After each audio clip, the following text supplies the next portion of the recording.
Review number 1, Introduction.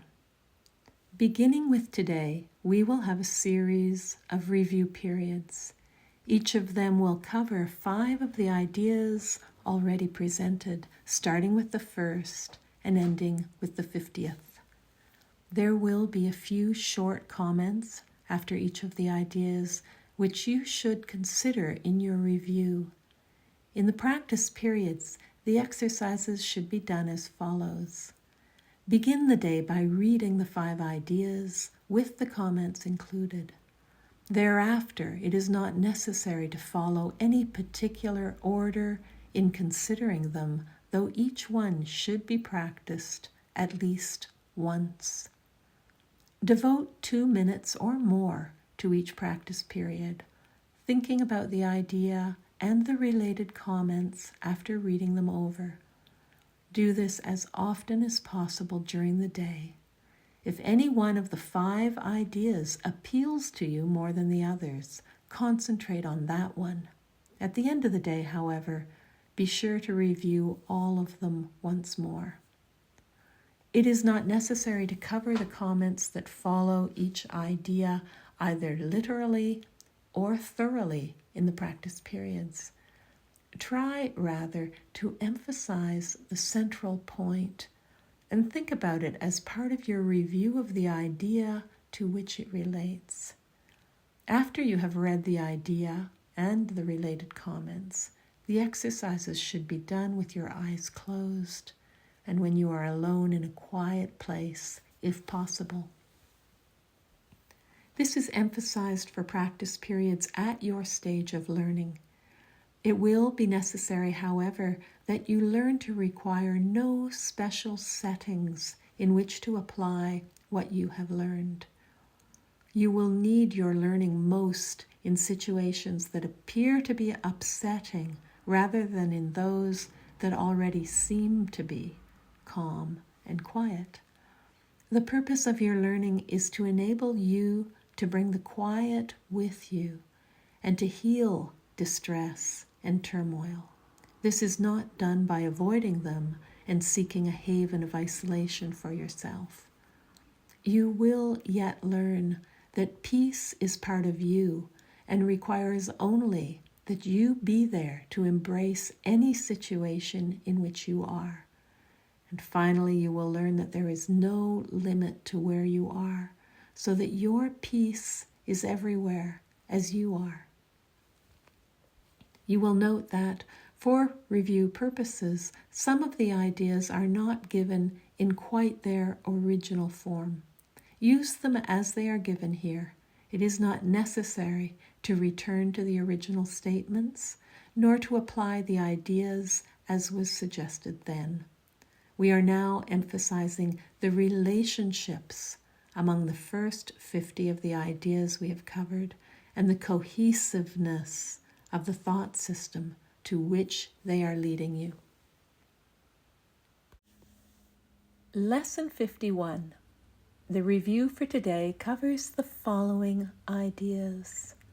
1. Nothing I see means anything. Nothing I see means anything. The reason this is so is that I see nothing, and nothing has no meaning. It is necessary that I recognize this, that I may learn to see. What I think I see now is taking the place of vision.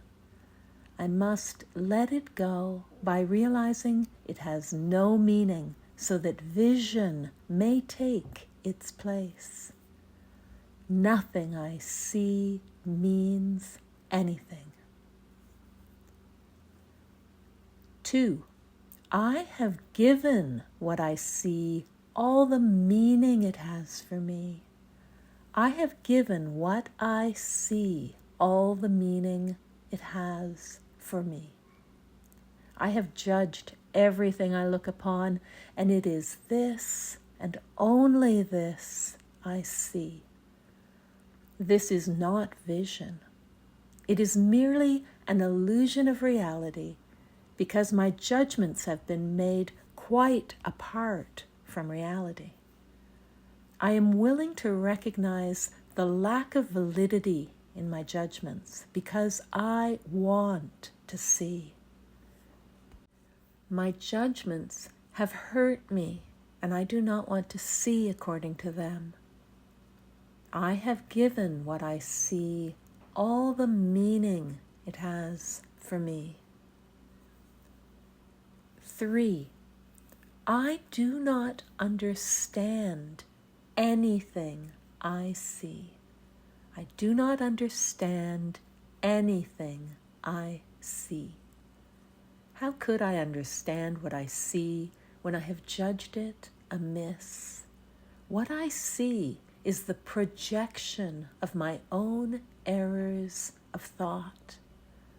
I do not understand what I see because it is not understandable. There is no sense in trying to understand it, but there is every reason to let it go and make room for what can be seen and understood and loved. I can exchange what I see now for this merely by being willing to do so. Is not this a better choice than the one I made before? I do not understand anything I see. 4. These thoughts do not mean anything. These thoughts do not mean anything. The thoughts of which I am aware do not mean anything because I'm trying to think without God. What I call my thoughts are not my real thoughts. My real thoughts are the thoughts I think with God. I am not aware of them because I have made my thoughts to take their place.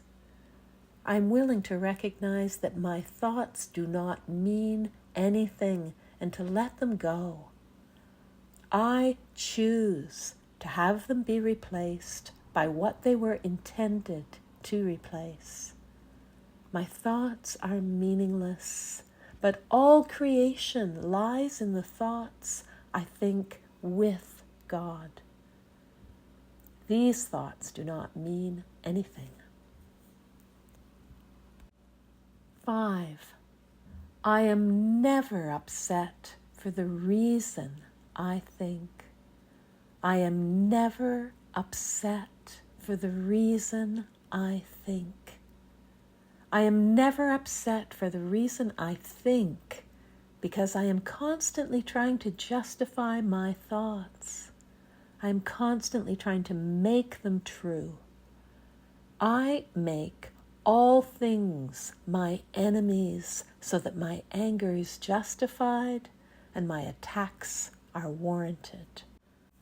I have not realized how much I have misused everything I see by assigning this role to it. I have done this to defend a thought system that has hurt me and that I no longer want. I am willing to let it go. I am never upset for the reason I think. Nothing I see means anything. I have given what I see all the meaning it has for me. I do not understand anything I see. These thoughts do not mean anything. I am never upset for the reason I think.